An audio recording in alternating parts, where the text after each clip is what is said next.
Good morning po, Attorney Reyes. Bati ni Amara sa matandang abogado ng kanyang tatay. Sinenyasan niya itong maupo sa sofa. Magandang umaga, Miss Villanueva. Sagot nito nang makaupo. Kamusta na po si Papa? May balita na ba sa kaso niya? Kaagad niyang tanong. Narinig niya ang malakas nitong pagbuntong hininga. Hindi na ako magpapaligoy-ligoy pa, Amara. I have news to tell you. Wika ng matanda. Dahil sa financial fraud case ni Mr. Ronaldo Villanueva na may kaugnayan sa mga pondo ng Villanueva Publishing Company, nagutos ang korte na i-freeze ang ilan sa kanyang mga bank accounts sa tari-arian, pati na ang ilang bank accounts at assets ng kumpanya na konektado sa investigasyon. Habang ongoing pa ang kaso ay limitado ang access niyo sa mga yon. Nanlaki ang mga mata ni Amara sa narinig. Does that mean wala na ang kumpanya namin? Tukoy niya sa Villanueva Publishing Company na ilang dekadang pinaghirapan ng kanyang mga magulang na itayo sa lungsod ng Maynila. Hindi pa tuluyang nawawala ang kumpanya, Iha. Pero dahil sa kaso at sa pag-freeze ng ilan sa mga bank accounts nito, hindi na ito makakapag-operate ng normal. Mahihirapan ng kumpanya na gumawa ng withdrawals, magpasahod ng mga empleyado at makipagtransaksyon sa mga suppliers. Kung magpapatuloy ang pag-freeze at hindi agad maresolba ang problema sa cash flow, maaaring tuluyan itong magsara. Hindi pwedeng mangyari yun. Anong dapat namin gawin, attorney? Magpa-function pa rin naman ang kumpanya, pero limitado na nga lamang. Ang mahalagang mangyari, magkaroon muna ng interim CEO o acting CEO na mamamahala sa kumpanya nyo, habang may kasong hinaharap si Mr. Villanueva. Natigilan si Amara sa narinig. Muli niyang naalala ang mga sinabi ng kanyang ama na darating ang araw na siya ang mamamahala sa kanilang kumpanya. Ngunit alam niyang hindi niya kayang gawin yon. Ang tanging pinagkakaabalahan niya sa buhay ay ang pag-invest sa iba't ibang beauty products at masaya na siya roon. So, para na rin kaming walang pera ngayon. Halos pabulong niyang sabi. Hindi naman sa ganun, Iha. Meron pa rin kayong mga assets at iba pang pondo. Pero dahil naka-freeze ang ilan sa mga pangunahing bank accounts at funds na may kaugnayan sa investigasyon, limitado na ang magagamit ng kumpanya sa ngayon. Malaki pa rin ang epekto nito sa operasyon, lalo na sa pagpapasahod ng mga empleyado at pakikipagtransaksyon sa mga suppliers. Kaya mahalagang may pansamantalang mamahala sa kumpanya habang inaayos ang sitwasyon. Tumango na lamang si Amara. Ilang sandali pa silang nag-usap ng matanda bago ito nagpaalam na umalis. Nang tumayo ito, kaagad siyang nagsalita upang magtanong. Do you think Papa will win the case, attorney? Gagawin ko lahat ng makakaya ko, Amara. Napangiti siya bago magpasalamat. Muli itong nagpaalam at naiwan siyang mag-isa sa opisina ng kanyang ama na naroon din sa kanilang bahay. Nilibot niya ang kanyang paningin sa paligid at nahagip ng kanyang mga mata ang kanilang family picture. Ilang sandali niyang tinitigan ang larawan. Sa ganitong panahon, lalong-lalo na dahil may problema silang kinakaharap, hindi niya maiwasang isipin ang kanyang yumaong ina na si Laurie. 13 years old lamang siya noong mawala ito dahil sa sakit na lung cancer. At simula noon, silang dalawa na lamang ng kanyang tatay ang magkasama dahil only child lamang siya. Hindi niya akalain na sa edad na 26 ay hinahanap-hanap pa rin niya ang kalinga ng kanyang ina. I can't lose my papa too. Wika niya. Isang linggo pa lamang ang nakalipas simula nang madakip ang kanyang ama at ilagay sa isang detention facility. Sinampahan ito ng kasong financial fraud matapos lumabas ang mga dokumentong nagpapakitang may 1.5 milyon na pondo mula sa Villanueva Publishing Company na inilaan at inilabas para sa isang supplier na kalaunan ay napag-alamang non-existent. Walang iba kundi ang finance manager ng kanilang kumpanya na si Mara Santos ang nagsiwalat ng umano'y anomalya. Dahil ang tatay niya ang pumirma at nagbigay ng otorisasyon sa transaksyon, agad itong naging pangunahing suspect. Lumala pa ang sitwasyon nang lumabas sa bank records na sa halip na mapunta sa lehitimong supplier, ang 1.5 million ay nauwi sa personal na account ng kanyang ama. Dahil dito, nagmukhang ang matanda mismo ang nag-utos at nakinabang sa nawawalang pondo. Kahit naninindigan si Amara na hindi talaga ginawa ng kanyang ama ang krimen, nahihirapan pa rin siyang patunayan yon dahil sa mga ebidensyang lumalabas laban dito at sa dami ng mga taong agad na humusga sa nangyari. Buong umagang inabala ni Amara ang kanyang sarili sa mga gawaing bahay at nang sumapit ang hapon, bumisita ang kanyang matalik na kaibigan na si Celine. I was in Hong Kong when I heard the news about your dad. I'm so sorry, Amara. Pero sigurado ako mananalo sa kaso si Tito. Napakabuting tao niya. Paniguradong may gusto lang manira sa kanya. Ani Celine nang makaupo sila sa sofa. Alam ko ring hindi niya yun magagawa, pero ang lakas ng ebidensya laban sa kanya, Celine. At ang isa pang pinoproblema ko, nag-utos ang korte na i-freeze ang assets at bank accounts ni Papa. May sarili naman akong pera pero paano kung maubos yun? Alam mo, ang dami kong luho sa buhay, hindi ba? Kailangan mong magtipid, Amara. Napailing siya. Papa always spoils me. Sa tingin mo ba kaya kong gawin yan sa sarili ko? Ngayong nakakulong siya, you need to be wise, Amara. Siguro, kalimutan mo muna ang luho. Napabuntong hininga na lamang siya dahil parang hindi niya kayang alisin ang luho sa buhay niya. Kinabukasan, dumating ang order ni Amara ng mga mamahaling bags na nagkakahalaga ng 100,000 piso. Noon, ang kanyang ama ang nagbabayad ng mga luho niya. Subalit ngayon, kailangan niyang bawasan ang naipon niyang pera mula sa ama. Dagdag na naman sa collection mo, iha. Wika ni Manang Nina nang makita ang mga bags niya sa sofa. Ang ganda ba, Manang? Tanong niya. Tumango ang matanda. Pero hindi kaya maubos ang pera mo, Amara. Sa ganitong sitwasyon ng pamilya mo, dapat nagtitipid ka, lalo na't hindi mo magagamit ang bank account ni Sir Ronaldo. Paano ko gagawin yun, Manang? May dadating rin akong branded heels at perfumes. Hindi ko na pwedeng i-cancel ang mga yon, kundi magbabayad ako ng penalties at mababanta ako sa kanila. Kailangan mo na ba ang mga yon? Opo, pero hindi pa ngayon. Sigurado naman akong gagamitin ko mga yon, Manang. Kailan ba ako bumili nang hindi ko naman gagamitin? Gusto mo ba ng pruweba, iha? Napakunot ang noo niya, ngunit hinawakan lamang ng matanda ang kanyang braso at isinama siya nito sa basement ng mansyon. Pagbukas ng pinto ay bumungad sa kanya ang mga mamahalin niyang damit, sapatos, alahas, bags at kung ano-ano pa. Ito yung mga pinapatapon mo sa akin noon dahil hindi mo na kailangan, pero hindi ko tinapon dahil nanghihinayang ako sa pera na ginagastos mo. Paliwanag ni Manang. Natahimik na lamang siya habang tinitingnan ang mga gamit niya. Naalala nga niyang pinatapon niya mga yon dahil wala na siyang mapaglagyan dahil sa dami ng collection niya. Sayang naman ang mga to. Halos pabulong niyang sabi.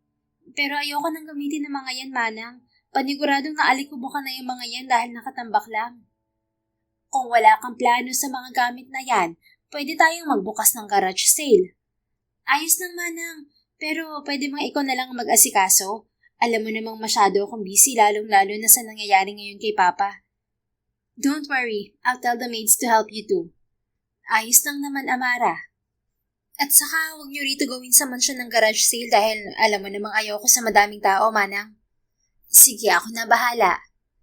Hindi rin nagtagal, iniwan na niyang mag-asikaso ang matanda sa basement. Nagpatawag din siya ng ilang mga tao para tulungan ito.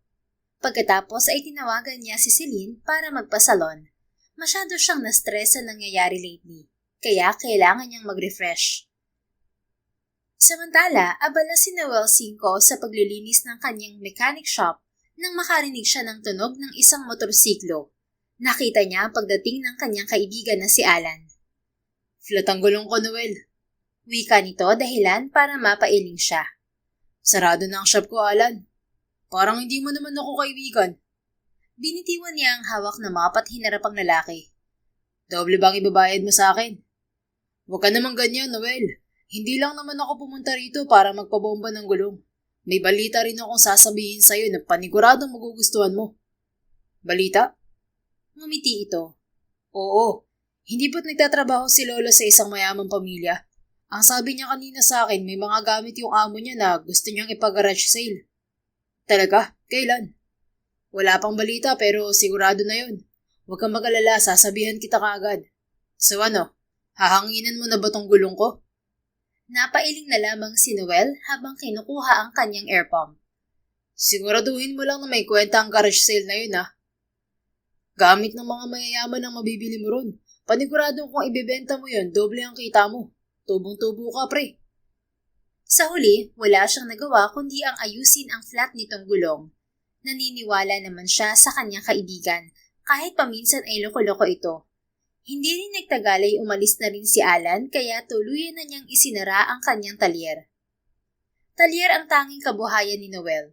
Bukod sa pagbebenta ng mga second-hand na gamit, namana niya ang talyer sa kanyang tatay Ricardo na ngayon ay wala na dahil sa stroke. Kaya ginagawa niya ang lahat upang mapatakbong mabuti ang shop. Masyado siyang abala sa trabaho kaya madalas siyang asarin ni Alan na 30 na siya. Ngunit ang totoo ay 27 years old lang naman siya. Nang mga sumunod na araw, inabala ni Noel ang sarili sa pagtatrabaho at nang makatanggap siya ng text mula kay Alan na open na raw ang garage sale ng lola nito, kaagad siyang nagmotor papunta sa bahay ng kaibigan. Ang daming tao. Wika niya kay Alan nang salubungin siya nito. Kinalat kasi ni Mama sa mga kakilala niya kaya dinagsa.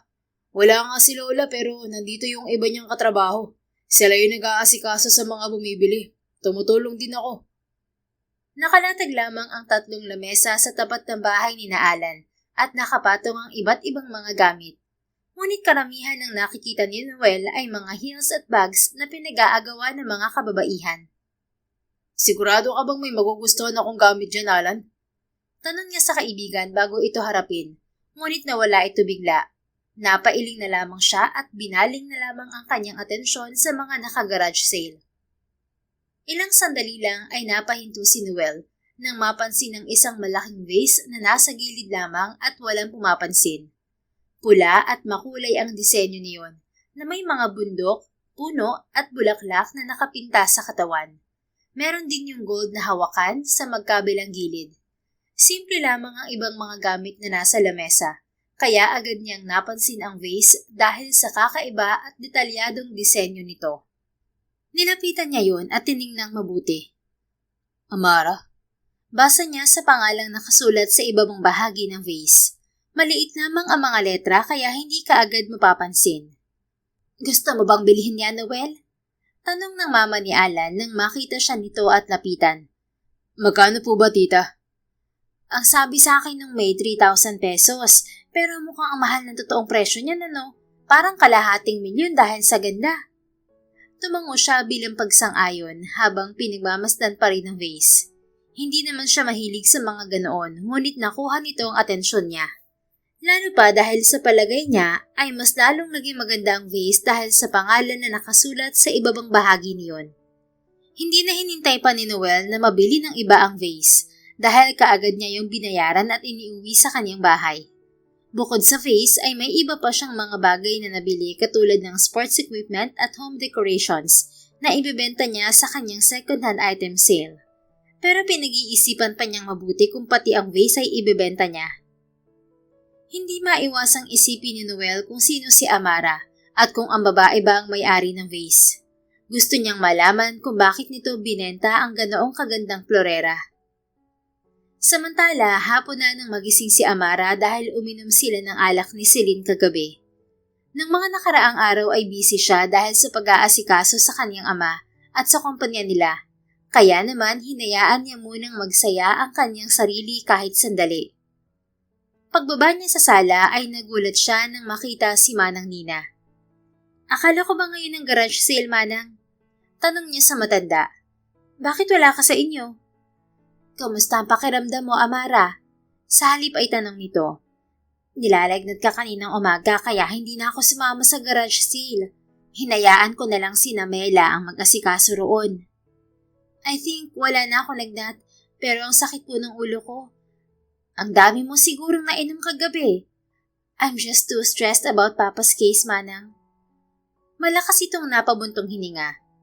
Nga pala, tungkol sa Papa mo, nabanggit mo na ba sa kanyang isasama mo sa garage sale ang ilan sa mga gamit niya? Yeah, and he's okay with it. Ang sabi niya, kakailanganin ko ang pera. Baka naman maubos mo kaagad ng pera mo, Amara. Sinasabi ko sa iyo na mag-ipon ka. Tumango siya bagong umiti. I swear, Manang, hindi na muna ako gagastos. Baka pulutin tayong lahat sa kangkungan pag hindi ako nagkontrol. Mabuti naman kung ganon. Pumunta pala kagabi si Attorney Reyes. May pinadala siyang envelope.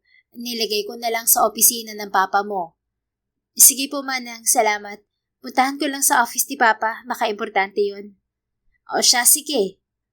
Pagpasok pa lamang ni Amara sa opisina, ay may napansin siyang kakaiba. Kaya agad niyang tinawag ang kasambahay. Manang Nina! Malakas niyang sigaw. Wala pang isang minuto ay dumating na kaagad ang matanda. Bakit, Amara? Anong nangyari? Where's Mom's vase? Seryosong tanong niya bago ituro ang pwesto kung saan nandoon ang vase. Ngunit wala na yun ngayon. Kahit si Manang Nina ay napasinghap nang hindi yun makita. May nagnakaw ba? Gulat nitong sabi. Kaagad siyang kinabahan sa narinig. Hindi niya alam kung anong magiging reaksyon ng kanyang ama kapag nalaman nitong nawala ang vase. We have to check the CCTV, Manang. Di yun pwedeng mawala. Wika niya bago sila pumunta sa guardhouse para magpatulong. Ilang sandali lang ay napanood nila ang nangyari kagabi. Is that me and Jane? Wika niya nang makitang kasama niya ang bago nilang kasambahay. Mukhang kakauwi mo lang yan galing sa club, Amara.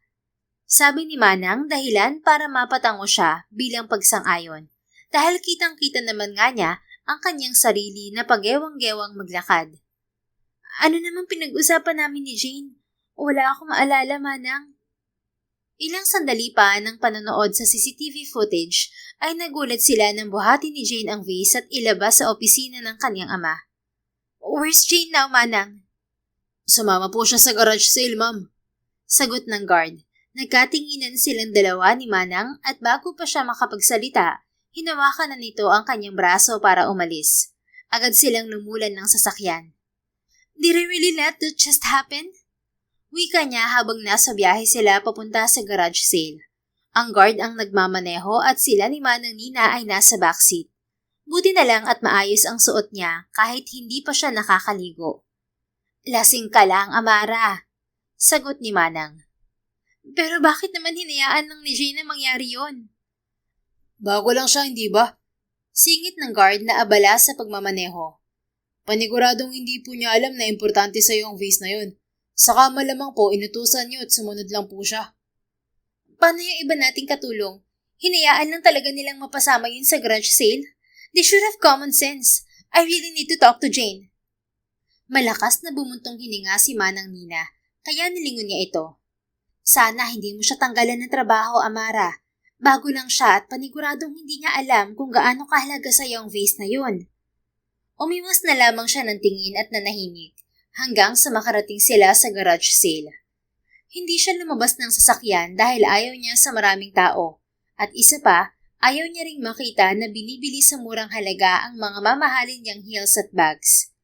Ilang sandali lang, bumalik si Manang Nina at nagtaka siya dahil wala itong dala. Where's the vase, Manang? Tanong niya ngunit umiling to. Nabili na raw ni Noel, iha. At sino naman siya? Kaibigan ng apo ko si Noel Mendoza. May-ari yun ng talyer at nagbebenta ng second-hand na mga gamit. Doon lang ang shop niya sa kabilang purok ng Barangay San Juan. How much did he pay? 3,000 pesos. Napasinghap siya sa narinig. Gusto niyang magmura sa inis ngunit hindi niya magawa. Isa pa sa dahilan kaya ayaw niyang makisali sa garage sale ay dahil ayaw niyang malaman ang mga bagsak presyo ng mga gamit nila. At ngayong nalaman na niya ang vase na binigay ng kanyang mommy ay ibinenta lamang sa halagang 3,000, ay nagpupuyos ang loob niya. Milyones kasi ang halaga niyon at mula pa sa ina niya. Kaya para sa kanila ng kanyang ama, wala yung katumbas na halaga. Kailangan ko mabawi ang vase, Manang. Alam mo ba kung nasan yung si Noel?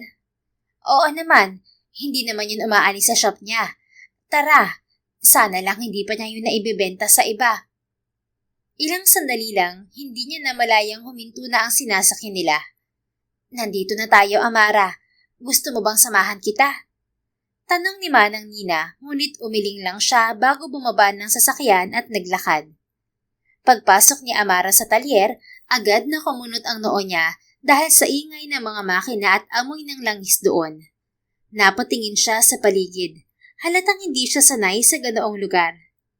Excuse me. Tawag niya sa lalaking abala sa pag-aayos ng motorsiklo. Is Noel here? Napatingin ang lalaki sa kanya. Si Noel, nandun sa likod. Tumango lang si Amara at naglakad papunta sa likod ng shop. Pagdating ay nakita niya ang nakatalikod na lalaking abala sa inaayos na makina. May katangkaran ito at kahit isang simpleng t-shirt lang na itim ang suot nito, kapansin-pansin ang magandang katawan ng estranghero. "Hello? Are you Noel Mendoza?" Pagkuha niya ng atensyon nito. Napatingin to sa kanya. Sandali siyang natigilan nang makita ang mukha nito. Moreno ang lalaki at kahit marumi ang damit at braso, ay kapansin-pansin pa rin na may itsura ito. "I'm here for the vase." Walang paligoy-ligoy niyang sabi. Napakunot noo ang lalaki. Anong vase? "Yung binili mo sa garage sale sa halagang 3,000 kanina." Ah, yun ba? Sagot nito bago maglakad at punasan ang kamay sa basahan. Bakit, miss? "I want my face back." Napahinto ito sa ginagawa. Sorry pero hindi ko ibibigay yun. "Excuse me?" Binili ko yun ng maayos, miss. "I know. That's why I'm willing to pay you." Hindi ko kailangan ng bayad mo, miss. "Okay, then name your price." Umiling si Noel. Sabi ko ayoko. Napabuntong hininga si Amara. "Look, the vase belonged to my mother. It's important to me." Eh bakit napunta sa garage sale? "That's not the point here, and I don't need to explain it to you. I need that vase now. Why can't you understand?" Pero ako nang nagmamayari ng vase na yun ngayon, miss. Napairap si Amara bago nag-cross arms. "Can you just give it back? I'll pay you more than what you paid for it. I'm a busy person, mister, and I don't have all day to wait for you." E di umalis ka na ngayon pa lang dahil wala akong planong ibigay ang bagay na binili ko na. Bukas ang pintuan ng shop ko. Magandang araw, miss. Napaawang ang labi niya sa narinig at handa na sanang sumagot. Ngunit napansin niya ang kanyang vase sa isang mataas na estante. "I can't believe you put my vase there. Paano kung mahulog yun at masira, mister?"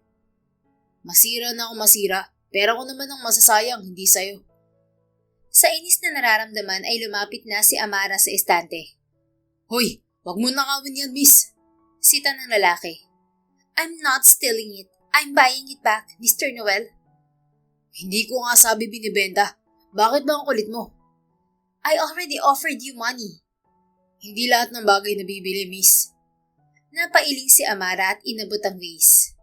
"Fine, I'll just get it by force." Wag sabi, miss. Kita mo ang taas niyan. Ang liit-liit mo. "I can reach it."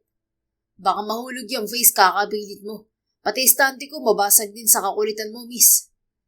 "I said I can Hindi pa man natatapos ni Amara ang sinasabi habang pilit inaabot ang vase sa estante, ay napaatras na siya para subukan siyang pigilan ni Noel na handa na siyang dakmain at paalisin sa harap ng estante.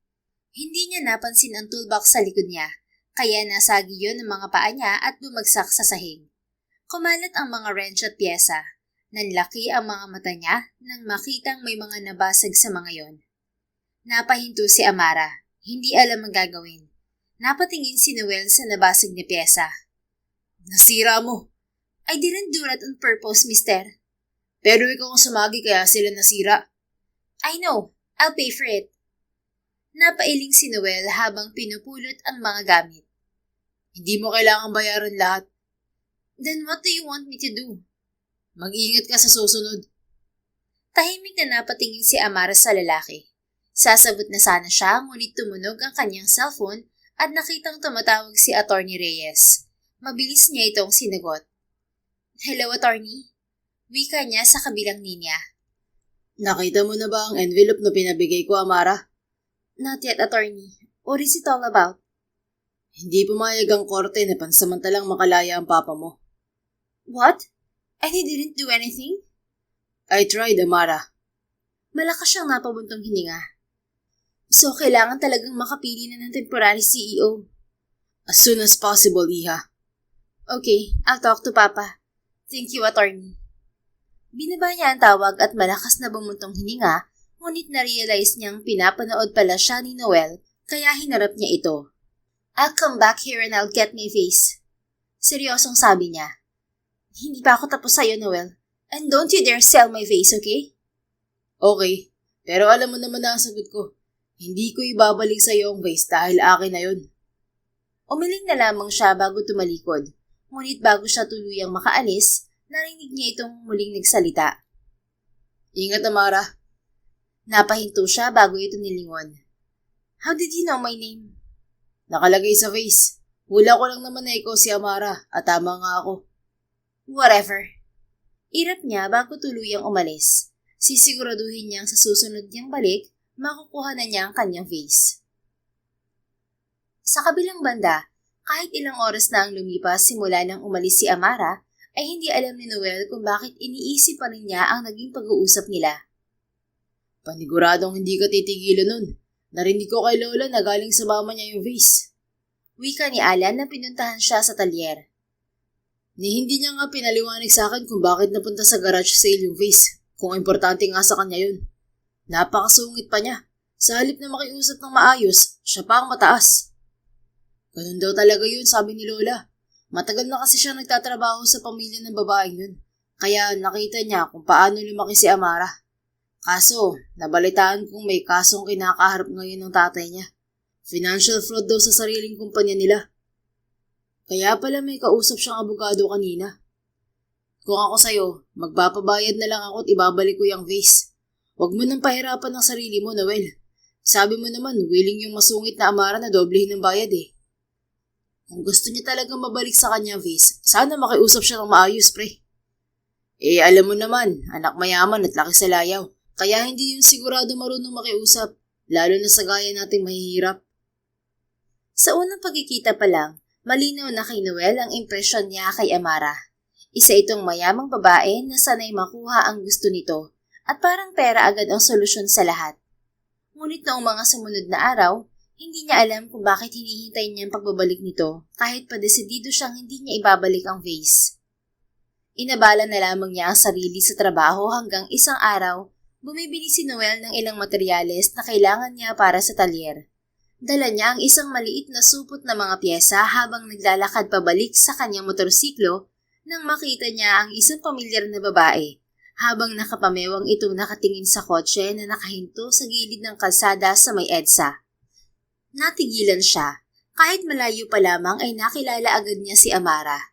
Mukha itong iritado habang naka-cross arms. Paulit-ulit nitong tinitingnan ang cellphone nito bago muling tiningnan ang sasakyan. Kahit kailangan makabalik ni Noel sa kanyang shop dahil may mahalaga siyang aayusin, hindi niya napigilan ang sarili na lumapit dito. Ano nangyari, miss? Kaagad na napatingin si Amara sa kanya at mukha itong nagulat. You again? The one who took my vase? Para namang sinasabi mong ninakaw ko yun. At isa pa, hindi naman ako nagpapakita sa'yo. Ikaw ang nasa daan ko, misungit. You think you're funny? Hindi ko naman sinabing lapitan mo ko. Umalis ka na lang. Can't you see that I have no time to chit-chat? Hindi niya pinansin ang sinabi nito. Imbes ay lumapit si Noel sa kotse at sinilip ang makina. Nasiraan ka? Obviously. Ano ba nangyari? Ewan ko, bigla na lang namatay. Sinubukan ko yung restart pero wala pa rin. May tinawagan ka na? Driver ko pero hindi pa sumasagot. Tinignan ni Noel ang oras sa cellphone nito. May pupuntahan ka ba, miss? I have an important meeting in less than an hour. Tingnan ko baka di mo naaalala, may-ari ako ng talyer. I know. Go ahead. Tumango si Noel bago buksan ang hood ng kotse at nagsimulang mag-inspect. Mukhang may problema sa connection. Kailangan ko rin tingnan yung ibang parts. Paliwanag niya. So, can you fix it? Kaya naman. Napansin niyang gumaan ang mukha ni Amara, ngunit napailing siya. What? Pagtataka ng babae. Mukhang matatagalan eh. Agad itong napasimangot. How long? Hindi ko alam. Kailangan ko muna dalhin sa shop para ma-check na maayos. Ang nasisiguro ko lang, hindi to aabot kung saan ka man pupunta ngayon. Napatingin si Amara sa relo nito. I can't wait that long. Hindi mo ba talaga kayang ayusin ngayon? I'll double the price. Kahit triplihin mo pa ang presyo, wala rin ako sapat na gamit ngayon para ayusin yan. Kung gusto mong umalis at habulin ang meeting mo, ngayon pa lang mag-commute ka na, miss. Napatingin ito kay Noel na parang hindi makapaniwala. I don't commute. Bakit? Hindi ako sanay. At isa pa, ayoko makisalamuha sa iba. Hindi ka masasanay kung hindi mo susubukan, Miss Amara. You think that's helpful? Napailing na lamang si Noel. Hindi niya alam kung bakit kailangan pa nilang pagtalunan yon. Obvious naman na ayaw nga nitong makipagkapwa-tao. May motor ako. Bigla na lang sabi niya. Napatingin naman ang dalaga sa motorsiklo niya na malapit lang sa kanila. You're not seriously suggesting that I ride with you. Kung ayaw mong malate, may meeting ka, hindi ba? Natahimik ito, mukhang nag-iisip. Ilang segundo rin bago ito tuluyang napabuntong hininga. Okay, fine. Pero kapag may ginawa kang masama sa akin, isusumbong kita kay Manang Nina. Napailing na lamang si Noel bago kunin ang cellphone niya at tawagan si Alan. Nasaan ka, pre? Tanong niya nang sumagot ang kaibigan sa kabilang linya. Bakit? Puntahan mo ako rito sa parking lot ng binibilan ko ng gamit. Kunin mo yung kotse ni Amara. Ha? Bakit kasama mo siya? Nasiraan ng sasakyan. Dalhin mo sa shop. I-text ko sa'yo ang model, kulay at plate number. Sabihan mo na rin si Mang Kanor na mamayang gabi ko pa maayos yung motor niya dahil may ihahatid pa akong kliyente. Iba rin ang diskarte mo, Noel. Tumigil ka nga, Alan. Trabaho to. Kaagad niyang ibinaba ang tawag dahil sa pangaasar ng kaibigan bago harapin ng babae. Si Alan na ang bahala sa kotse mo, Amara. Dadalhin niya sa shop ko. Okay. Wait, how did you know my name? Sinabi ng apo ni Manang Nina. Sumakay ka na. Wait, napatingin si Noel sa babae. Do you have an extra helmet? Meron. Kinuha niya ang extra helmet mula sa compartment ng motorsiklo at iniabot sa babae. Tahimik na kinuha yun ni Amara at inamoy pa. Buti na lang at bago yun at hindi naman nagagamit. Sadyang dinadala lang ni Noel palagi in case na may iangkas siya. Umupo na si Noel sa motorsiklo at hinintay itong makasakay. Ready? Tanong niya sa babae. No, sa tingin mo ba sanay ako sumakay sa ganito?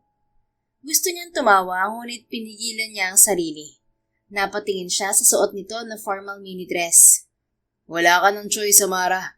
Pwede ka namang mag-commute, pero hindi kita sasamahan. Napabuntong hininga to. Okay, just drive carefully. At tandaan mo yung sinabi ko kanina, subukan mo lang na may gawin sa aking masama, mananagot ka. Grabe ka naman. Nag-o-offer na nga ng tulong, pinag-isipan mo pa ako ng masama. Ganyan ka ba talaga? Naniniguro lang, maraming mapagsamantala ngayon. Pwes, wag mo akong isali ron. Ito, itakip mo sa hita mo. Sabay hubad niya ng kanyang rider jacket at inabot sa dalaga. Kinuha naman yun ni Amara at umupo ito na patagilid bago tinakpan ng hita nitong lantad ang kaputian at kakinisan. Pinaandar na ni Noel ang motorsiklo. Kumapit ka sa akin, Amara. Dito ba? Anito na parang ilang na ilang humawak sa t-shirt niyang puti. Hindi, baka madala ka ng hangin pag ganyan. Dito sa baywang ko. What? Gilalas nitong ani. Ayaw mo ba? Pwede sige, mag-chip ka na lang. Mas safe kung hahawa ka ng maayos sa akin para di tayo gumewang-gewang. Nakatagilid pa naman ang pwesto mo. Fine.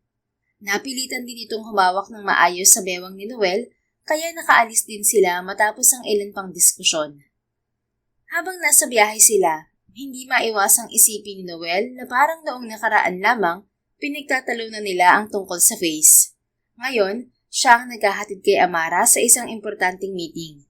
Napailing na lamang siya. Pagdating ni Amara sa meeting ay iniisip pa rin niya ang paghatid sa kanya ni Noel. Gusto niyang magbayad sa lalaki ngunit tinanggihan nito. Kaya naman pakiramdam niya ay may utang na loob siya rito. Are you okay, Amara? Tanong ng kanyang pinsan na si Victor, dahilan para matigilan siya sa pag-iisip. Yeah, I'm fine. Sagot niya bago bumuntong hininga.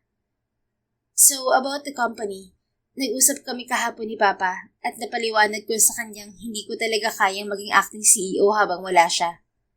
It's okay, Amara. I understand. Since mataas ang posisyon mo sa kumpanya, paniguradong ikaw ang pipiliin ng board members at ang sabi ni Papa, huwag mong tanggihan ng pagiging interim CEO. Malaking tiwala niya sa iyo, Victor. Tumango ito.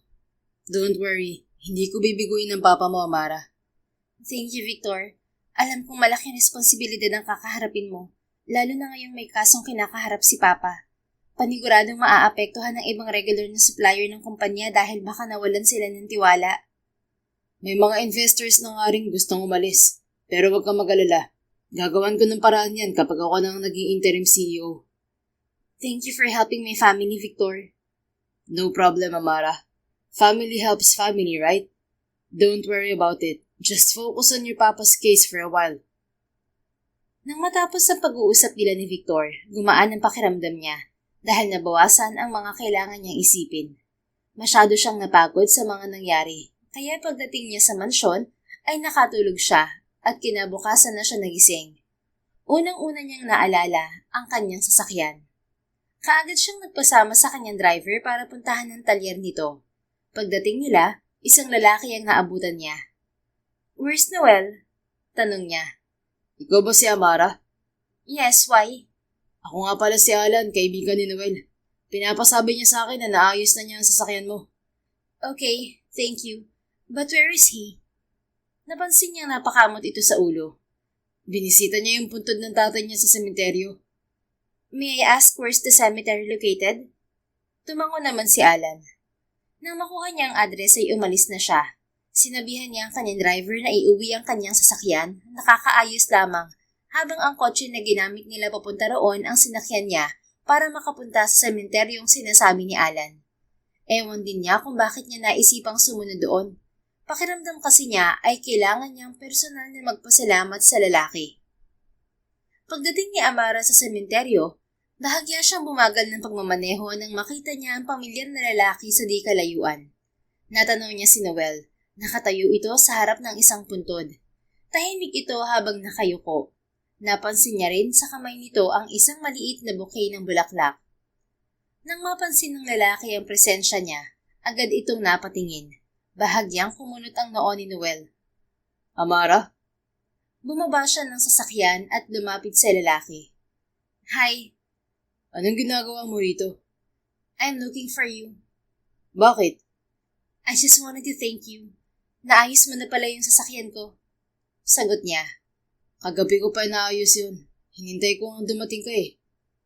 "Nakatulog ako kagabi kaya hindi ko na nabalikan." Sandali silang nagkatitigan bago muling bumaling si Noel sa puntod. Napansin niya yon kaya agad siyang nagtanong. "Your dad?" Oo. Tahimik siyang tumango. Hindi niya alam kung dapat ba siyang magsalita o umalis na lang dahil nasabi na naman niya ang gusto niyang sabihin. Pero bago pa siya makapagdesisyon, isang patak ng ulan ang tumama sa braso niya at maya-maya lang biglang bumuhos ang malakas na ulan. "It's raining," wika niya. Napatingin si Noel sa paligid. Tara, sumilong tayo ron. Sagot nito bago tinuro ang isang maliit na gazebo na malapit sa mga puntod. Mabilis silang tumakbo papunta roon. Nang makaupo ay pareho silang natahimik. Naririnig lamang ang malakas na patak ng ulan sa bubong. "Hindi ba dapat nasa shop ka?" Tanong ni Amara para mawala ang ilang. Nandun ako kanina pero si Alan muna ang pinatao ko dahil death anniversary ngayon ni Papa. "I'm sorry for your loss." Tumango si Noel at ilang segundo itong nanahimik bago nagsalita. Salamat. Stroke ang ikinamatay ni Papa. Mahinang sabi nito, dahilan para mapatingin si Amara. Biglaan lang kaya nakakagulat. Ayos pa naman siya tapos isang araw wala na. Bahagyang bumaba ang tingin ni Noel sa mga kamay nito. Si Papa na ang nagpalaki sa akin dahil baby pa lamang ako nung iwan kami ni Mama. Kaya nung nawala siya, ang hirap maging mag-isa. Kaya inabala ko na lang ang sarili ko sa pagtatrabaho sa shop. I'm sorry, Noel. Okay lang. Nasanay na rin ako na wala siya kahit na malungkot.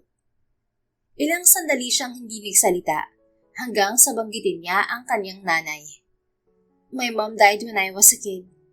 Wika niya habang pinagmamasdan ang pagpatak ng ulan. Anong kinamatay niya? Lung cancer. Matagal na siyang may sakit? Tumango si Amara. Oo, sinasabihan na niya akong maghanda sa oras na mawala na siya. Pero nung nangyari na nga, hindi mo talaga masasabing handa ka na. Aaminin ko ng spoiled brat ako at kung ano-anong bagay ang pinaglalaanan ko ng pera. Pero ang totoo niyan, ginagawa ko lang yun dahil hindi nagawang iligtas ng kayamanan ng pamilya ko ang buhay ni Mom. Pero ngayong may kinakaharap na problema ang pamilya ko, kailangan kong magtipid kaya nabuo yung garage sale kahit pa ayaw kong pakawalan ng mga gamit na yun. Tahimik lamang na nakikinig si Noel, kaya muli siyang nagsalita. She loved that face, yung binili mo. Bahagyang nagbago ang ekspresyon ni Noel. Akala ko kaya mo lang gusto mabuhin yun dahil gusto mo. No, it's important to me. Sagot niya bago huminga ng malalim. Regalo niya yun sa akin ng 12 years old ako. 1 taon bago siya namatay. Gusto rin yun ni Papa kaya naging importante na siyang bagay sa loob ng bahay namin. Parang alaala na rin kasi siya ni Mommy. Tahimik lang na nakikinig si Noel. Kaya nagpatuloy si Amara sa pagkukwento na hindi niya alam kung bakit niya ginagawa. Gayong estranghero si Noel para sa kanya. Hindi siya makaalis ng bahay. Most of the time, nasa kwarto lang si Mommy o kaya naman nasa ospital. Dagdag niya, napangiti siya ng bahagya pero mabilis ding nawala. After she died, that was one of the few things I had left. Hindi ko alam. Pasensya na, Amara. Akala ko mamahaling bagay lang yun na gusto mong maibalik. Mahal ang lahat ng bagay na nandun, pero yung vase, yun ang hindi ko kayang mawala sa akin. Kaya kahit nakakahiya, hinabol ko sa'yo. Pasensya na, hindi ko alam. It's okay, hindi mo naman kasalanan. Napatingin si Noel sa kanya. Kung mahalaga pala yun sa'yo, bakit napunta sa garage sale ang vase? Nalasing ako at kinausap ko yung kasambahay namin. Ang totoo niyan, wala akong naalala sa nangyari dahil sa kalasingan ko nung makausap ko si Jane. Sinabi niya sa akin kaya ako gustong ipag-garage sale ang vase ay dahil kapag nakikita ko yun, naaalala ko lang na wala na si Mom. At napagtanto kong totoo yun. Kaya siguro pinalipat ko yun sa opisina ni Papa kahit pa sa akin ang vase na yun. Kaya wala kang kasalanan, Noel. It's just that I'm being emotional that time. Pasensya na rin sa trouble na ibinigay ko. Okay lang, Amara. At sa ilalim ng maingay na ulan, hindi inaasahan ni Amara na pareho nilang naintindihan na may mga bagay palang hindi kailangang ipaliwanag ng buo para maintindihan ng isa't isa dahil parehas nila yung naranasan. Pagbalik nila sa talyer, kinuha ni Noel ang vase at ibinalik kay Amara. Napansin niyang nagtataka ang dalaga. Hindi naman ako masamang tao para hindi ibalik to, Amara. Gusto ko lang talagang makiusap ka sa akin ng maayos. Ang sungit mo kasi noong una natin pagkikita. Napairap ito dahilan para matawa siya. But still, thank you. And please accept this money. Bayad yan sa pag-aayos mo sa sasakyan ko at sa vase. Salamat. Hindi ko ito tatanggihan dahil para naman to sa negosyo. Nagpaalam na rin itong umalis. Nang mawala ang babae ay nilapitan siya ni Alan ng malaki ang ngisi. Kinuha mo na rin sana ang number niya, pre. Pangaasar nito dahilan para kumunot ang noo niya. Bakit ko naman gagawin yun? Nakuha na niya ang vase. Paniguradong ito na ang huli niyong pagkikita. Alam niya yun kaya medyo nalungkot siya at nanghinayang. 2 araw ang lumipas. Halos 10:00 na ng gabi nang tuluyang isara ni Noel ang rolling door ng kanyang shop. Kakaligpit lamang niya ng ilang gamit nang makarinig siya ng busina sa labas. Napakunot ang noo niya. Kapag ganitong oras, bihira na ang may pumupunta sa shop. Pagtingin niya sa tabing kalsada, nakita niya ang isang pamilyar na sasakyan na nakaparada. Napalunok siya pagbaba ni Amara. Diretso itong lumapit sa kanya. Are you still open, Noel? Hindi na. Sagot niya. Okay, thank you. Tatalikod na sana ito nang tawagin niya. Pero ano ba yung kailangan mo ipaayos? May problema na naman ba ang sasakyan mo? Napatingin si Amara sa dala nitong maliit na paper bag. Yung blower ko bigla na lang hindi gumana. Sandaling natigilan si Noel sa narinig. Blower? Oo, mukhang nasira. Sayang naman kung itatapon ko. Dinala mo talaga rito yan ng ganitong oras? This is my favorite blower and I'm also sentimental. So, kaya mo bang ayusin? Natawa si Noel. Mekaniko ako, Amara, hindi electrician. I know, pero sabi ni Manang Nina, marunong ka rin daw mag-ayos ng mga sirang appliances eh. Tinignan niya ang oras sa kanyang relo bago muling tumingin kay Amara. Sige, pasok. Mag-overtime ako para sa'yo. Pero inuunahan na kita, Amara, ha? Hindi ako eksperto sa mga ganitong gamit. Masanay akong mag-ayos ng sasakyan. Then try it. Walang inig na sumunod sa kanya si Amara. Kinuha niya ang blower bago ito ilapag sa workbench. Hindi ko akalain na may magdadala ng blower sa talyer ko. Wika niya. At ako lang ang taong yun. Ganun na nga. Mahina siyang natawa bago kunin ang blower at sinimulang suriin. Hindi naman totally sira to. May loose connection lang. Gaano katagal mong aayusin? 20 minutes. Tumango ito bago umupo sa isang lumang upuan sa gilid ng shop. Habang inaayos ni Noel ang blower, paminsan-minsan ay napapatingin siya sa babae. Dahil tahimik lang ito. Hindi na ito katulad noong huli nilang pagkikita. Ngayon, nakatungo lamang ito habang hawak ang cellphone. Okay ka lang, Amara? Tanong niya, ilang segundo pa ang lumipas bago ito sumagot. I'm not actually okay. I'm stressed out about Papa's case. Tahimik niyang hinintay na magpatuloy ito sa pagkwento. Ilang linggo na siyang nakakulong sa detention. Sinubukan namin maghanap ng paraan para mapalaya muna siya habang gumugulong pa yung kaso. Pero hindi inapprove ng court. Ang hirap, kasi ang lakas ng ebidensya laban sa kanya. Kahit sa ang anggulo tingnan, parang siya talagang may kasalanan. Pero wala siyang kasalanan, tama? Hindi niya ginawa. Sagot nito. We've been looking for something. Kahit isang maliit na butas lang sa mga ebidensya para mapatunayan naming hindi guilty si Papa. Pero wala pa rin. Nagtataka lang ako, bakit naman niya nanakawan ng sarili niyang kumpanya? At bakit siya pipirma sa isang dokumentong hindi naman niya nalalaman? Transparent si Papa sa lahat ng bagay, lalo na pagdating sa expenses ng kumpanya. Bumaba ang tingin nito sa mga kamay. Wala na nga si Mommy. Ayoko namang pati si Papa, hindi ko na rin makasama. Hindi na nagtanong pa si Noel dahil ramdam niya ang bigat na nararamdaman ng babae. Isa pa'y wala rin naman siyang maitutulong sa kumpanya nito, pero willing siyang makinig sa mga hinanakit nito. Kaya naman ipinagpatuloy na lamang niya ang pag-aayos sa blower habang nakikinig dito. I'm trying to handle everything. Dagdag pa ni Amara. Yung company, yung lawyers, yung case. Pero hindi ko alam kung nakakatulong ako sa kanila. Ipagdadasal kung makahanap din kayo ng matibay na ebidensya, Amara.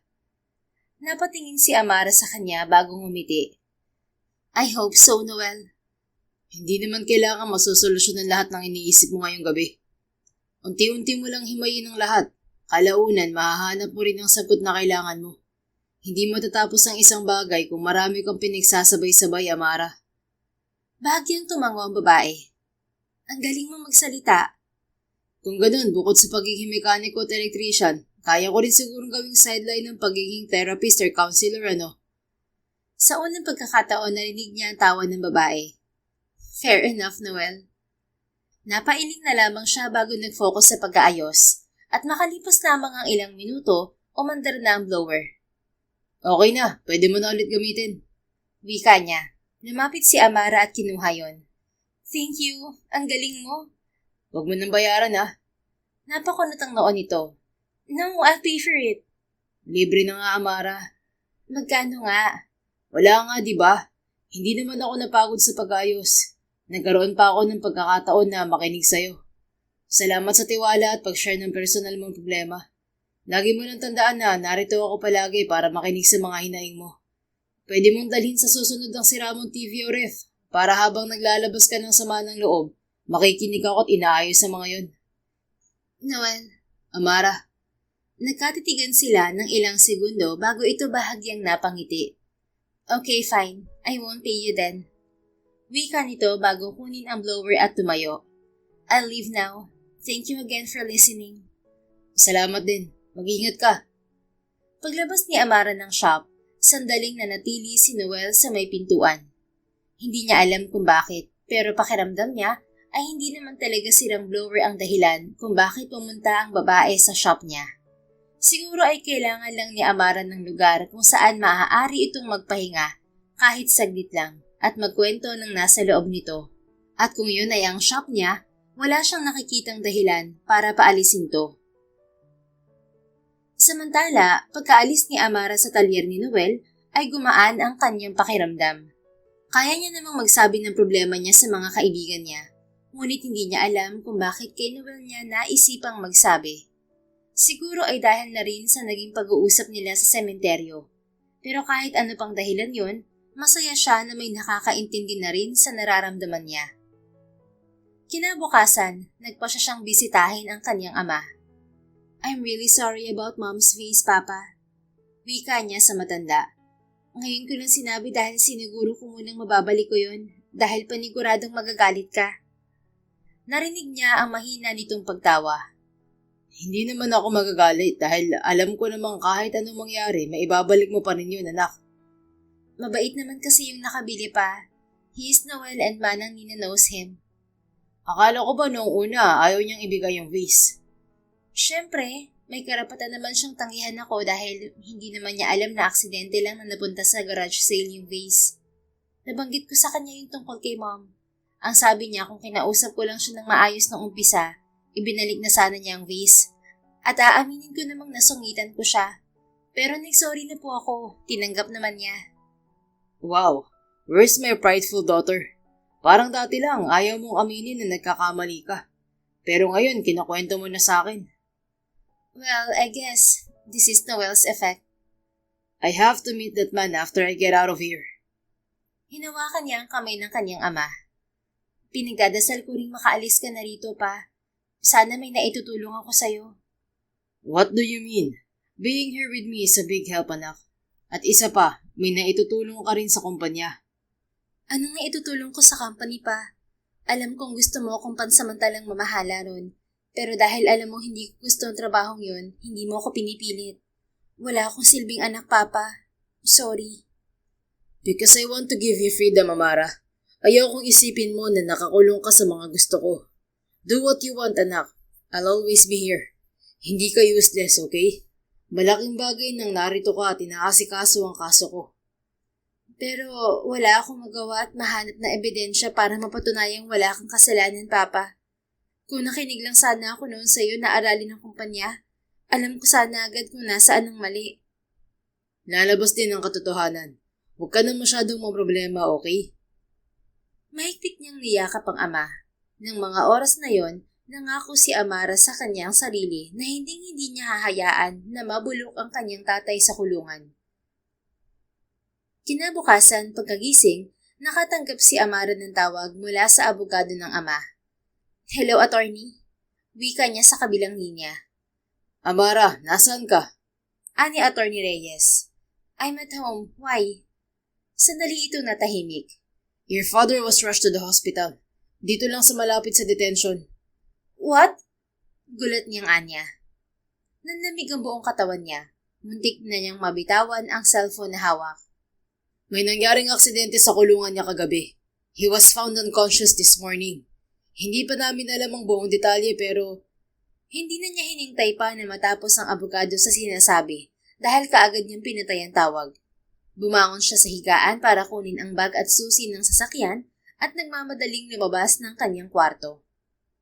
Halos paliparin ni Amara ang kanyang sasakyan para makarating sa ospital.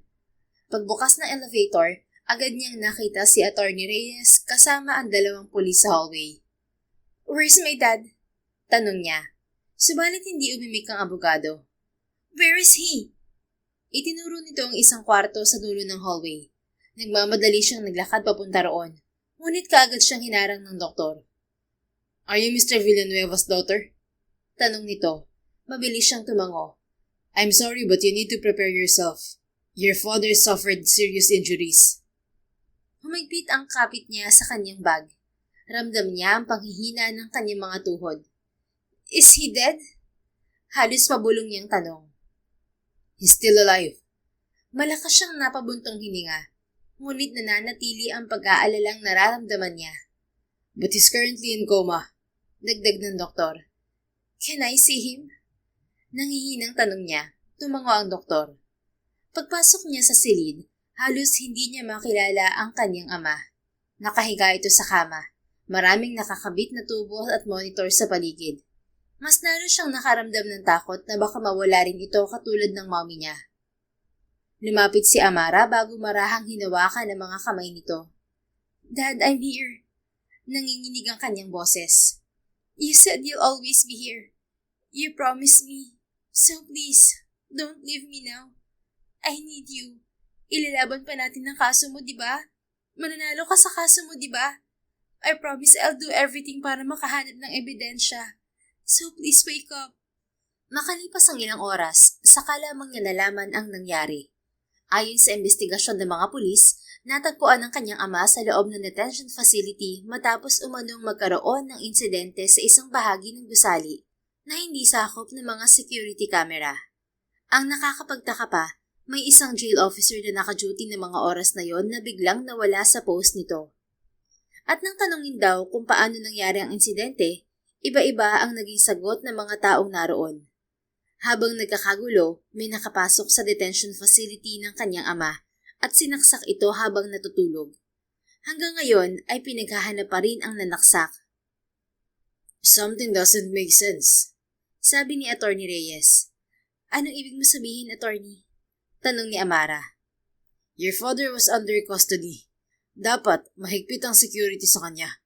Bakit biglang naging ganun? Napatingin si Amara sa dalawang pulis na kausap nila. So how did someone get close to him and stab him, officers? May iniimbestigahan na po kaming officer. Sagot ng isa sa mga pulis. Posible na may pagkukulang sa security. Pagkukulang? Hindi makapaniwalang sabi niya at mapait na tumawa. My father almost died. Wala pang ang kasiguraduhan kung kailan siya magigising. Tapos pagkukulang lang ang isasagot niyo? Hindi na nakasagot pa ang mga pulis. Hindi ko kailangan ng excuse niyo. What I need is answers. At kapag wala kayong naibigay na matinong sagot, irereklamo ko ang facility niyo sa superiors niyo. Seryosong sabi niya sa dalawa bago umalis. Nang araw na yon, halos hindi na makatulog at makakain si Amara. Bumisita sa kanya si Celine, ngunit hindi pa rin gumaan ang pakiramdam niya. Pakiramdam niya ay hindi mawawala ang takot na nararamdaman niya hanggat hindi niya nakikitang gising ang ama. Maaga pa lamang ay nasa bahay na ni Alan si Noel dahil sasamahan siya nito para mag-pick up ng mga materyales. Tahimik niya itong hinihintay sa sala nang marinig niya ang pagsigaw ng lola nito. Ano? Napano si Sir? Gulat na sigaw ng matanda sa kabilang linya. Nasa hospital na ba si Amara? Nakuha nito ang atensyon ni Noel dahil sa huli nitong sinabi. Hindi niya alam kung bakit kinabahan siya sa narinig. Sige, pupunta na ako riyan. Dagdag pa ng matanda bago ibaba ang tawag. Ano pong nangyari, Lola? Kaagad niyang tanong, mabilis itong lumingon sa kanya. Nasaksak daw ang tatay ni Amara habang nasa detention facility. Critical ngayon ang kalagayan sa ospital. Ano pong address ng ospital? Bakit, Noel?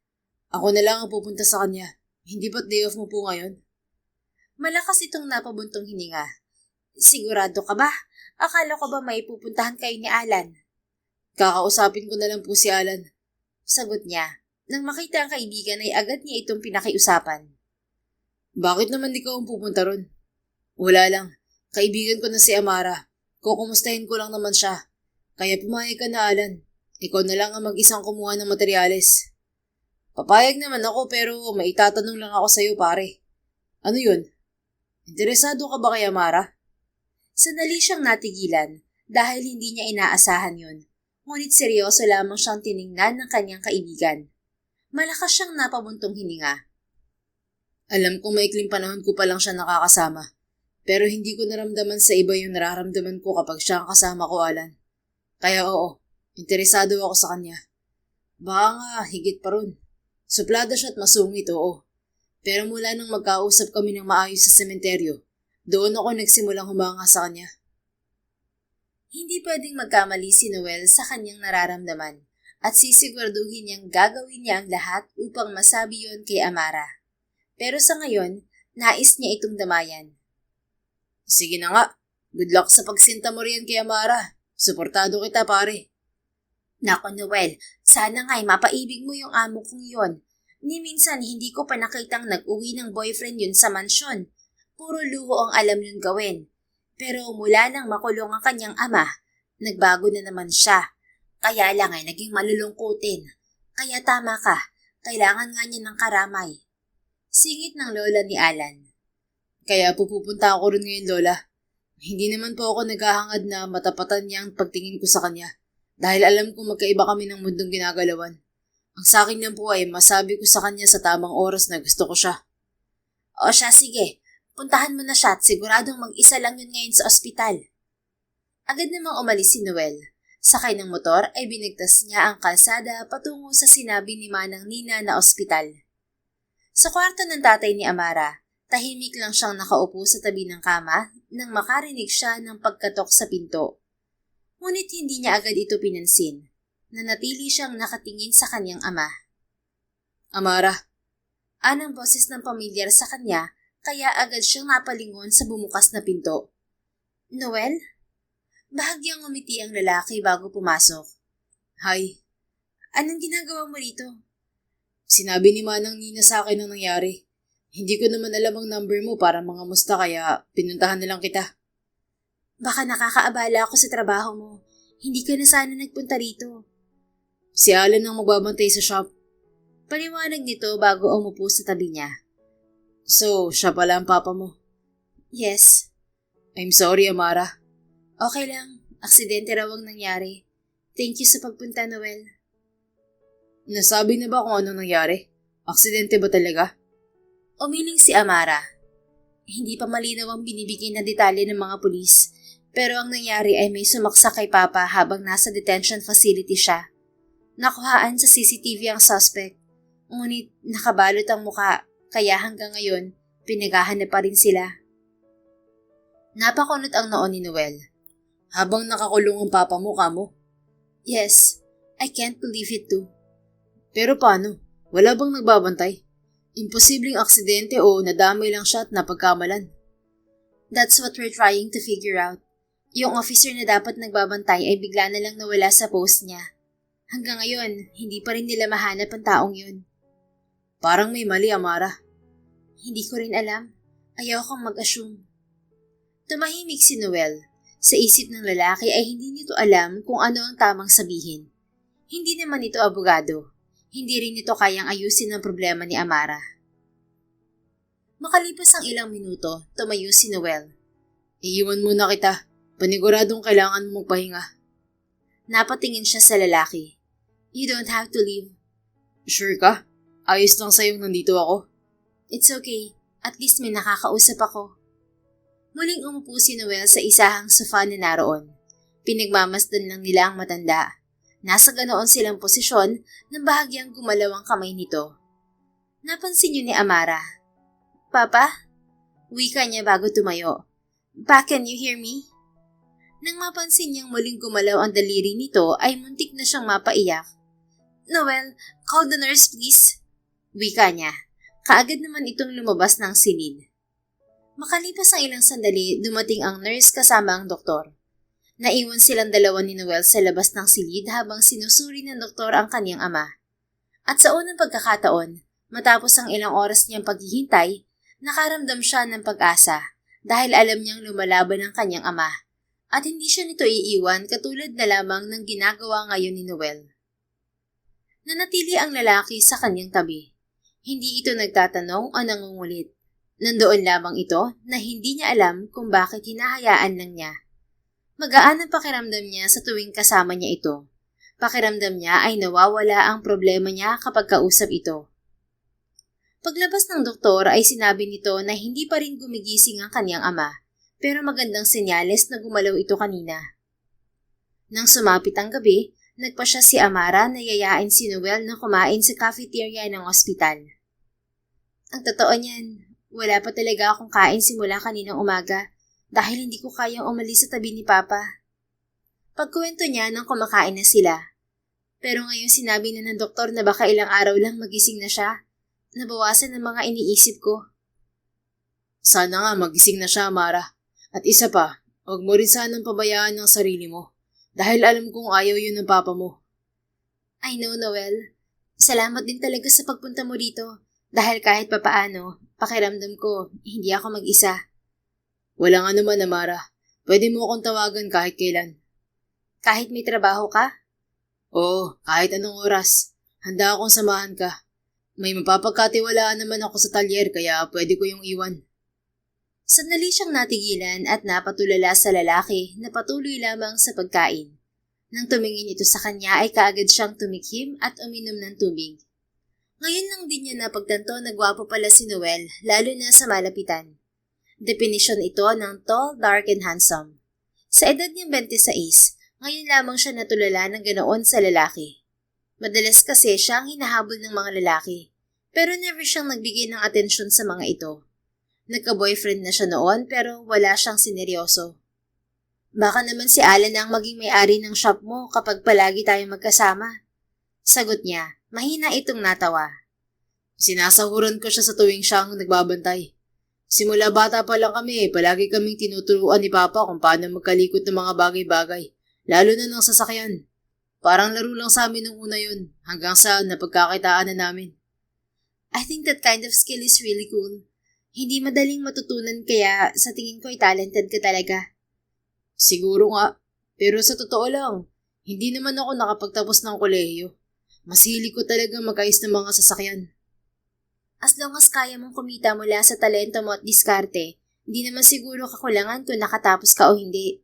Ilang taon ka na pala, Noel? 27. Balita ko, 26 ka na raw. Oo, 26 na pero wala pa ring alam sa buhay. Mabuti ka pa nga kumikita ng sarili mo. Samantalang ako, ni pagluluto o paglilinis ng bahay, hindi ko alam gawin. Hindi pa naman huli ang lahat, Amara. Pwede mo pang matutuhan ng lahat. I will. Ngayon nga ako nagsisisi kung bakit hindi ko tinulungan si Papa sa negosyo noon. Feeling ko tuloy, may umaabuso sa kawalan ko ng alam. Sa palagay mo, meron nga ba? Hinala ko lang naman yun pero hindi ko alam kung may basihan. Lalabas din ang katotohanan, Amara. Basta kung kailangan mo ng kausap o kasama, narito lang ako. Oo nga pala, gusto mo bang ibigay ko ang number ko? Para in case lang na gusto mo ng kausap o kaya kailangan mo ng driver o mag-aayos ng nasira mong kotse or blower. Text mo lang ako. Bahagyang natawa ang dalawa. Sige. Nagpalitan agad sila ng numero. Hindi rin nagtagal, bumalik na rin sila sa hospital room ng ama ni Amara. Ngunit hindi pa man sila tuluyang nakakarating sa silid, ay nakita ni Amara ang pagpasok ng isang lalaki sa kwarto ng matanda. May inaasahan ka bang bisita sa papa mo? Tanong ni Noel na napansin din pala ang lalaki. Wala, si attorney lang. Hindi niya alam pero nakadama siya ng kaba. Noel, masama ang kutob ko. Hinawakan niya ang braso ni Noel bago sila nagmamadaling naglakad. Pagbukas niya ng pinto, mas lalo siyang nakaramdam ng kaba nang makita ang isang lalaki sa tabi ng kama ng kanyang ama. Nakaharap ito sa mga medical equipment. Nakahawak ang kamay nito sa ventilator at papatayin na sana ito. Ngunit kaagad siyang nag-ingay. Hey, what are you doing? Sino ka? Sigaw niya dahilan para biglang lumingon ng lalaki. Nanlaki ang mga mata ni Amara nang makilala ang lalaki kahit may suot itong face mask. Victor? Hindi makapaniwalang wika niya. Napansin niya ang panig sa mga mata ng kanyang pinsan. Masyado rin siyang gulat, kaya naman wala siyang nagawa nang mabilis itong umatras at tinangka nitong lumabas ng silid. Wait! Sigaw niya bago hawakan ang braso nito, ngunit mabilis siya nitong itinulak. Amara! Sigaw ni Noel. Sabay salon nito sa kanya bago siya tuluyang matumba. Mabilis na nakatakbo si Victor palabas. Don't let him escape! Sigaw niya. Agad na humabol si Noel sa lalaki. Lumabas din siya ng silid at inagaw ang atensyon ng mga nurse. Call security! Tumakbo siya sa hallway upang magtawag ng tulong. Nakita niyang sinusubukan ni Victor na makalabas sa emergency exit. Ngunit bago pa nito mabuksan ang pinto, kaagad na hinawakan ni Noel ang mga kamay nito. Huwag ka nang tumakas pa, pare. Anin Noel, ngunit tinangka ni Victor na kamawala. Get your hands off me! Angil ni Victor. Hindi kita pakakawalan. Kailangan mo magpaliwanag. Huwag mo siyang pakakawalan, Noel. Ani Amara nang malapit na sa dalawa. Dumating rin ang dalawang security guard at agad na pinusasan si Victor. Maya-maya dumating din ang mga pulis at si Attorney Reyes. Nang makita ni Amara si Victor na hawak na ng mga otoridad, saka lamang niya naaalala ang muntik na nitong gawin sa kanyang ama. Nilapitan niya ang kanyang pinsan. Why did you do that, Victor? We've been so nice and kind to you since you were young. Pinagkatiwala pa namin sa iyo ang kumpanya. Malamig niyang tanong sa pinsan. Bakit gusto mong saktan si Papa? Ngunit wala siyang natanggap na sagot kaya malakas siyang napabuntong hininga. Ikaw ba ang dahilan kung bakit nasaksak si Papa? Nang umiwas ng tingin si Victor ay sapat na yon upang makuha ni Amara ang sagot sa tanong niya. So all this time it was you. Halos pabulong niyang wika, ngunit hindi pa rin ito nagsalita. Napailing na lamang siya bago talikuran ang lalaki. Sa dami ng pwedeng magtangkang pumatay sa papa niya, hindi niya akalaing ang sarili niyang pinsan ang gagawa niyon. Napatingin siya kay Noel. Tahimik lang ito simula kanina, ngunit hindi umalis ang lalaki sa kanyang tabi. Thank you, Noel. Hindi ko maisip kung anong posibleng mangyari kung wala ka ngayon. Anya nang lapitan ito. Wala yun, Amara. Halika na. Balikan na natin ng papa mo. Sabi ni attorney siya na raw ang bahala sa pinsan mo. Sa halip na sumagot, bigla na lamang niyang niyakap ang lalaki na alam niyang ikinagulat nito. Ayos lang, Amara. Ayos lang talaga. Masyadong maraming nangyari ngayong araw at nagpapasalamat siya kay Noel. Noong mga oras din na yon, may napagtanto na siya sa nararamdaman niya sa lalaki. Alam niyang napakabilis pero alam niya sa sarili na humahanga na siya rito. Kinabukasan, maaga pa lamang ay bukas na ang talyer ni Noel.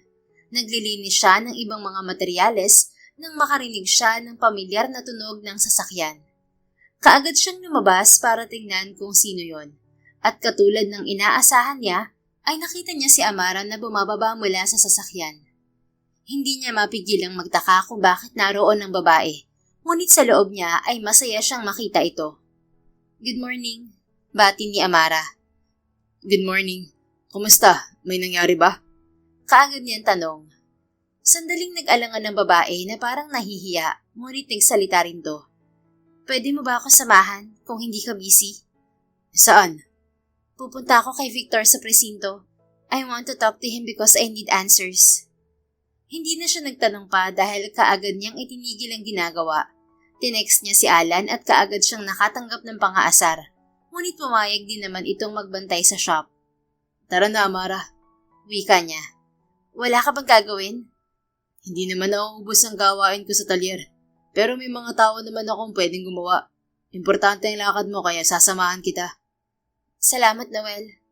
Tahimik lang ang naging biyahe nila papunta sa presinto. Kotse na ng dalaga ang sinakyan nila. Paminsan-minsan ay napapatingin siya kay Amara na seryoso lamang habang nagmamaneho. Hindi niya alam kung ano bang dapat sabihin upang mapagaan niya ang loob nito. Dahil paniguradong hindi nito matanggap na ang nagtangkang pumatay sa tatay nito ay sariling kamag-anak. Pagdating nila sa presinto, binati sila ni Attorney Reyes at ng isang pulis. Nang makapasok sila sa interrogation room, nakita nila ang pinsan ni Amara na tahimik habang nakayuko sa kabilang bahagi ng mesa. Nang mapansin nito ang pagpasok nila, una itong napatingin kay Amara. Why are you here? Tanong ng lalaki.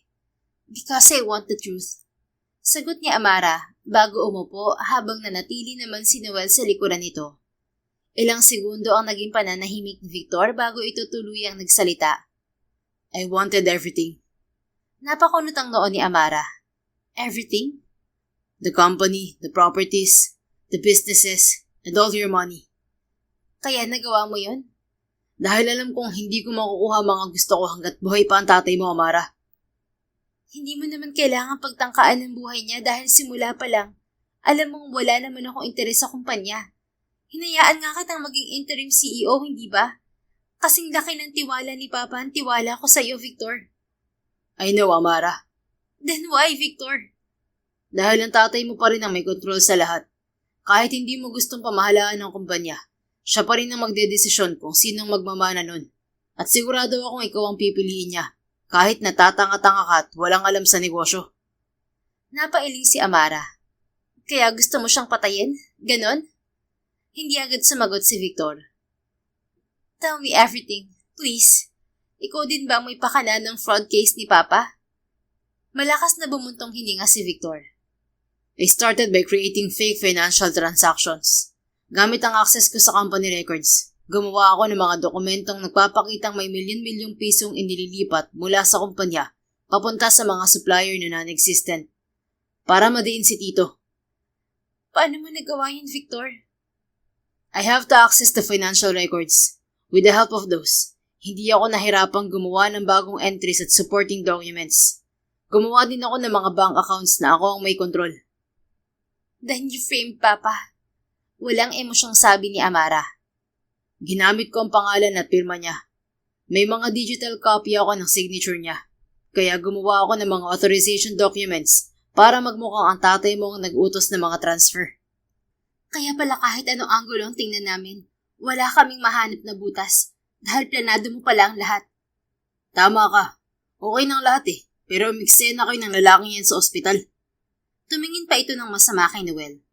Dahil hindi nagwawagi ang kasamaan, Victor. Akala mo siguro palagi ka makakalusot. Damn it. Binantayan ko kayo at nakita ko nagkukwentuhan kayo sa cafeteria. Kaya nakasalisi ako. Pero lintik, naabutan niyo pa rin ako. You're so evil. Pinatikim ka lang ng kaunting kapangyarihan. Gusto mo nang kunin lahat kay Papa. Dahil ayoko maging anino lang niya. Napailing si Amara. Nagpipigil lang siya na hindi ito sampalin dahil nais niyang makuha lahat ng sagot na kailangan niya rito habang nagsasalita pa ito. Paano mo napaniwala ang mga employee? Ang board members at ang mga investors? Sa halip ay tanong niya sa peking kalmadong tono. Hindi ko naman ito magagawa ng ako lang. May mga kasama akong gawin ng lahat. And why did they agree? Ang ayos ng trato sa kanila ni Papa. May ipinangako akong promotion sa kanila kapag ako na may-ari ng kumpanya. Napailing si Amara dahil sa mga naririnig. Binayaran mo sila para sirain ang buhay ng Papa ko. You destroyed our family, Victor. Nakakahiya ka sa angkan natin. Ano na lang ang sasabihin ng mga magulang mo? Hindi ko na naisip na aabot sa ganito, Amara. Pero umabot, Victor. Munti ka pang makapatay ng tao dahil sa pansarili mong interes.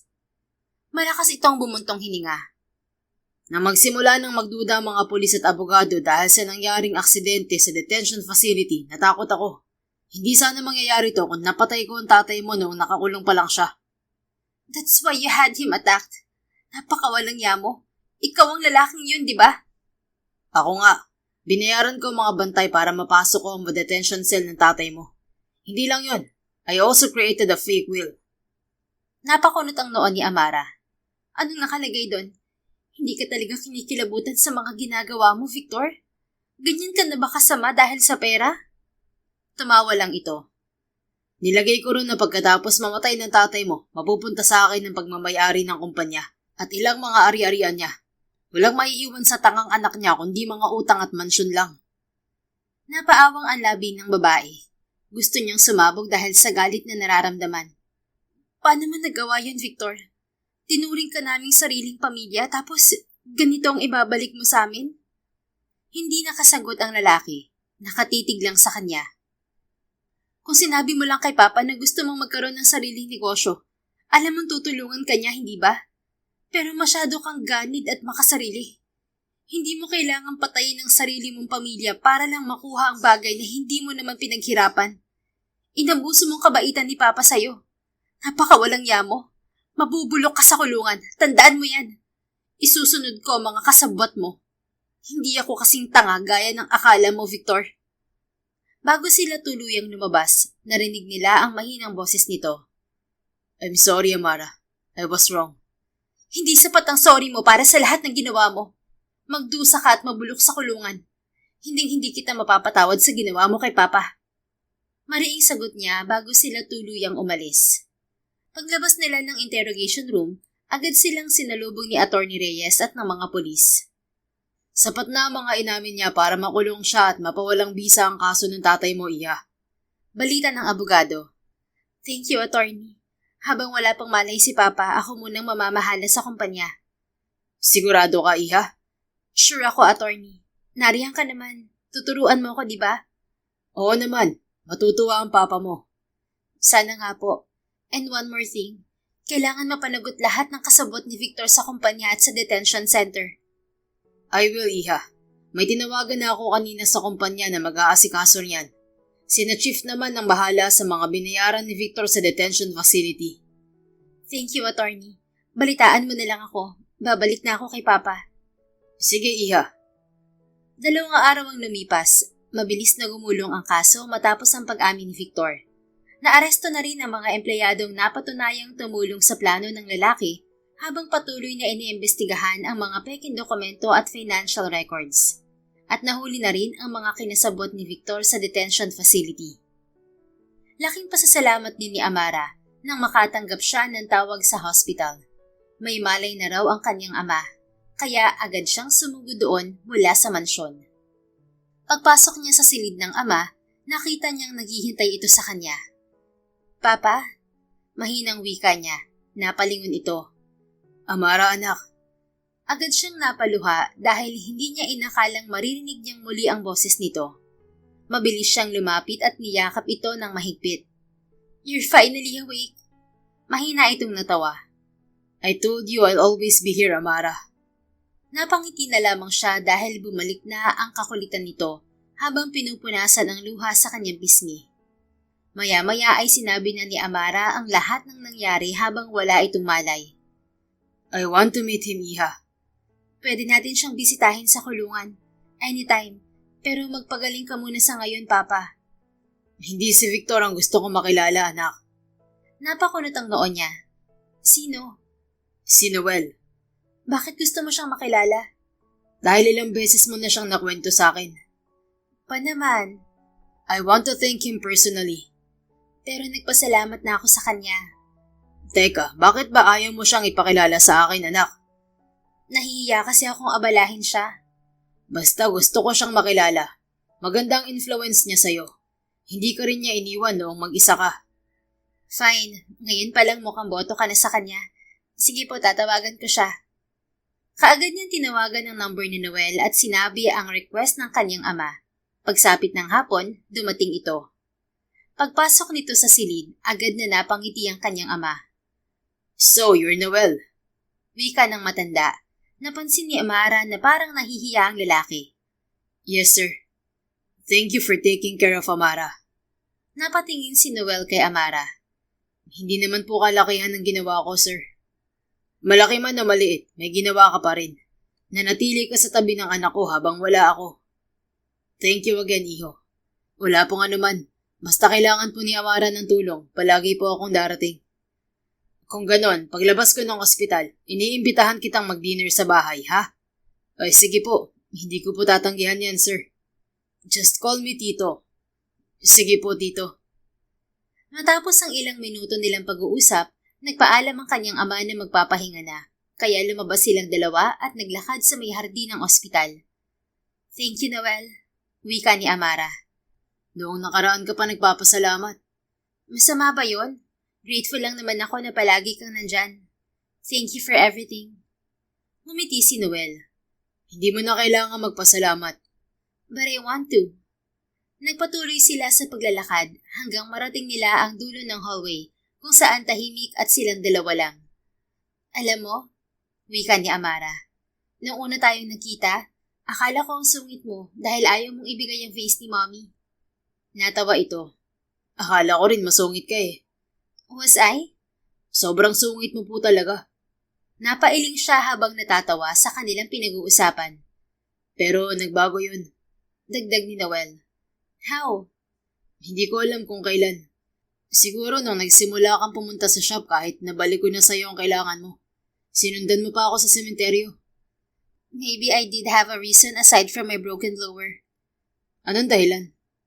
Because I felt safe there. At sa'yo. Ilang segundo silang nagkatitigan. Amara. Ang totoo, I like you, Noel. Hindi agad nakapagsalita ang lalaki dahil sa gulat. Alam ko maikling panahon pa lang ang pinagsamahan natin, Noel. Pero sa lahat ng nangyari sa buhay ko nito mga nakaraang araw, ikaw yung taong hindi ko kailangang pilitin na samahan at intindihin ako. Parang ang dali lang sa'yong gawin ng mga yon. Napangiti si Noel. Mabuti naman. Anong mabuti naman? Mabuti naman na gusto mo ko. Dahil gusto rin kita, Amara. Hindi niya mapigilang mapangiti dahil sa narinig. Kung makikilala ka ng ibang tao kung paano kita nakilala, paniguradong magugustuhan ka rin nila. At hindi nahuhusgahan. Ang totoo, nahusgahan din kita noon. Pero totoo na humanga na ako sa ganda mo, una pa lang. Dagdag nito. So, manliligaw ka sa akin? Walang ligoy na tanong niya. Kung papayag ka. Alam mo, ang sabi sa akin ni Papa noon, wala silang ligawan ni Mommy. At tingnan mo, tumagal sila ng ilang taon. Bakit hindi natin gawin din yun? Baka umabot din ng ilang dekada ang sa atin. Talaga? Payag ka? Sinabi ko na, di ba? Sige, tayo na ha. Oo naman, tayo na. Agad siyang niyakap ni Noel. Amara, alam ko mabilis ang mga pangyayari, pero gusto kong malaman mo na mahal kita. Mahal din kita, Noel. Patuloy nating kilalanin ng isa't isa. Oo naman, pangako naliligawan pa rin kita. At kung may makita kang mali sa akin, huwag kang mahiyang sabihan ako. Salamat, girlfriend. Hindi man ako mayaman, tinanggap mo ako sa buhay mo. Salamat sa face ng mami mo. Natagpuan ko ang babaeng gusto kong makasama habang buhay. Habang buhay? Oo, ikaw lang ang gusto kong maging asawa, Amara. Pero syempre, kikilalanin muna natin ang isa't isa, okay? Oo naman. Salamat din, boyfriend.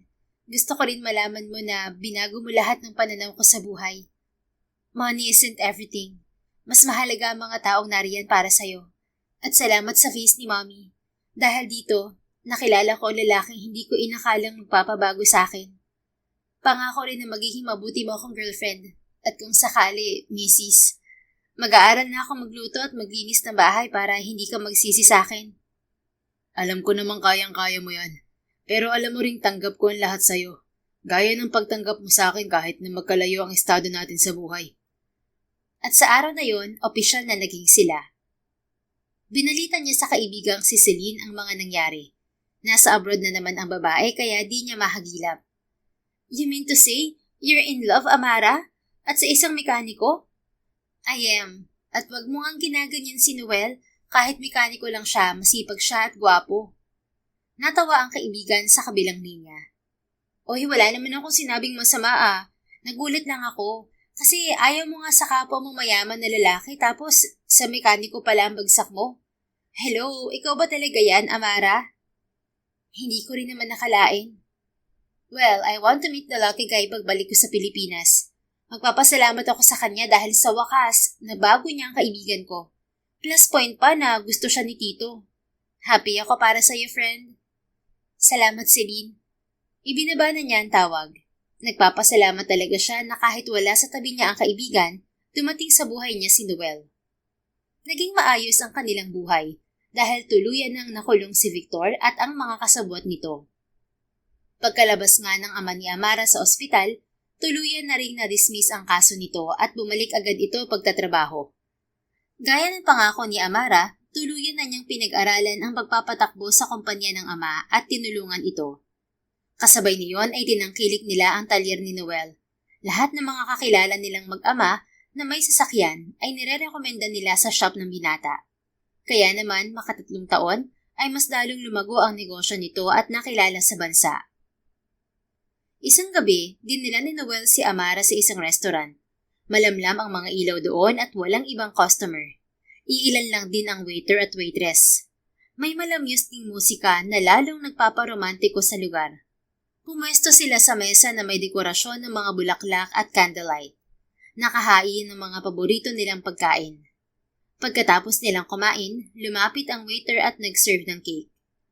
Paborito mo, mahal? Ani Noel at tukoy sa chocolate cake.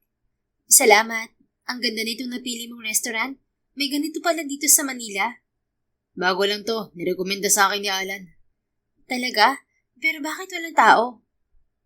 Pinasar ako. Ano? Gusto ko kasing masolo ang mahal ko. Nakangiting anito. Naging busy tayo pareho sa trabaho sa mga nakaraang buwan. Kaya gusto ko sanang masolo ka ngayon, mahal. Oo nga. Salamat pala sa pag-unawa ha. Ang dami ko ng utang sa yung movie dates at dinner. Naunawaan ko, mahal. Pero gusto ko ng kabayaran. Ano ka mo, Noel? Sa halip na sumagot, biglang lumuhod si Noel at may inilabas na singsing. Tumayo naman si Amara sa kinauupuan. Amara Villanueva, nais kong pakasalan ka. Payag ka bang maging Mrs. Mendoza? Oo naman. Magpapakasal tayo, mahal. Salamat, mahal. Agad na tumayo si Noel at isinuot ang singsing sa kanya, sabay panginang nito ng kanilang mga labi. Umawat lamang sila nang biglang may nagpalakpakan. Naroon pala ang ama ni Amara at mga kaibigan nila. 3 buwan lang ang lumipas. Nagpakasal silang dalawa at nagkaroon ng mga supling. Isang pagsasama na nabuo dahil sa hindi inaasahang insidente. Ngunit alam nilang ito ang uri ng pagsasama na tatagal, hindi lamang habang buhay, kundi maging sa kabilang buhay. The End. If you enjoyed this story, please don't forget to like, subscribe, comment, and share. Your support helps us reach more people and spread the love. Thank you for tuning in, and we're looking forward to seeing you again soon. In the meantime, please take care and may God bless you always.